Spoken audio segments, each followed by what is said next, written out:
Just a quick reminder guys, these narrations are best enjoyed with headphones on. And here we are, and with yet another launch weekend review, and the game itself will only be described by this voice clip. Well, without further ado, let's roll the clip. So, what about Swifthill? Earthborn, but no record of his family. Doesn't have one. He was raised on the streets, learned to look out for himself. He saw his whole unit die in a cause. He would have some serious emotional scars. Every soldier has scars. Swifthill a survivor. Is this the kind of person we want protecting the galaxy? That's the only kind of person who can protect the galaxy. I'll make the call.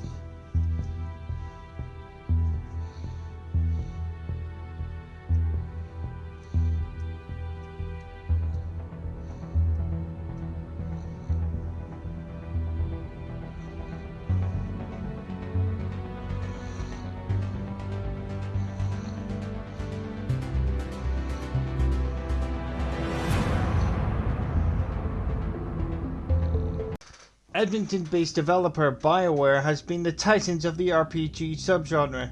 The developer has many AAA franchises in their portfolio. These include Dragon Age, Star Wars Knights of the Old Republic, now with an MMO spin-off, The Old Republic, and Anthem. Well guys, the less said about that the better. And of course, Mass Effect. The Mass Effect trilogy has been one of the most well-known RPG series of the Xbox 360 generation. The first entry of the series released exclusively to the Xbox 360 in 2007, later ported to PC and PS3. The second entry of the series, Mass Effect 2, was released 3 years later in 2010. 2 years later, the story came to an epic conclusion as Mass Effect 3 was released. A few days ago, a trilogy of remasters, the Legendary Edition, was released. You play as Commander Shepard, one of the Galactic Council's top agents, the Spectres. It was up to you to travel the galaxy, visiting various planets, to stop a genocidal machine race from wiping out all sentient lifeforms on the galaxy. The accessibility scores are as follows. To kick things off, visibility I gave a 7. Although there are no colorblind modes in all 3 games of the remaster trilogy, there is very little need for one. There are no color-coded elements that will cause an issue for a colorblind player. Next up, audibility I scored a sky-high 11. There are subtitles present in all 3 games of the collection. Also, you can customize the size of the subtitles via the game's launcher, so a visually impaired player can read the in-game subtitles without the risk of getting any eye strain. So a visually impaired player will be able to play this game with very few issues. Next up, mobility gave a 9.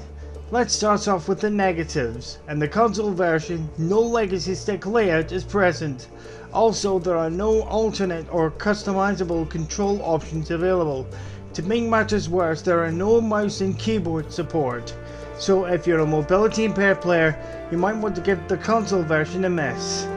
But the PC version is like night and day. The controls can be customized via the options menu using a keyboard and mouse. To make things even sweeter, there's controller support available.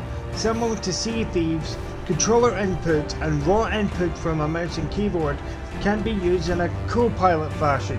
For example, you can use the trusty mouse and keyboard for the on-foot sections, while using the controller for the description sections, and in Mass Effect's case, the driving sections when navigating the surface of planets. For the breakdown of the scores, the console version scored a measly 3 out of 5, with the PC scoring at a highly respectable 6 out of 5. Last but certainly not least, gameplay scored a sky-high 11. Let's kick things off with a little confession. At first, I was a doubter. I honestly thought that BioWare would not create a remaster of all 3 games of the original Mass Effect trilogy. Obviously, I was wrong. In terms of the gameplay itself, I am impressed. The amount of work the developers done when remastering the original Mass Effect is staggering. The graphics in the game is fully upgraded. This is due to a transition from Unreal Engine 3 to EA's patented game engine, Frostbite 3. Seriously, with even the details that's been added to the textures of a character's face is like night and day when contrasted to the original Xbox 360 version. Additional mechanics that were added to later entries in the series, for example sprinting, is also added. On top of that, with all 40 pieces of DLC content added to the game is of outstanding value for money. This is probably the best way to experience the Mass Effect trilogy. Yes, it's extremely expensive, even with the discount with EA Play, which is included in Xbox Game Pass. With the sheer amount of content you are getting, I can guarantee you it is worth every penny. Seriously, you'll be playing this game long into the fall. In summary, Mass Effect Legendary Edition is a fine example of a remaster trilogy done right. Every single piece of content is available to you right out of the box. The amount of visual and performance upgrades added to all three games makes the whole thing worthwhile. I understand that the original versions of all three games are indeed available for free as a part of your Xbox Game Pass or EA Play subscription, which are also backwards compatible on Xbox consoles. The amount of money that you will be spending to buy all the DLC by far outweigh the price of this package. To make things even better, every game contained in this collection can be played at a blistering hot 120 frames per second if you're playing on an Xbox Series X. As I've said, this game is a little pricey, but worth every penny. And the overall score is a 95%. See you guys in the next review. Spark Commander 1990 out. Roll out, Spartan Legion.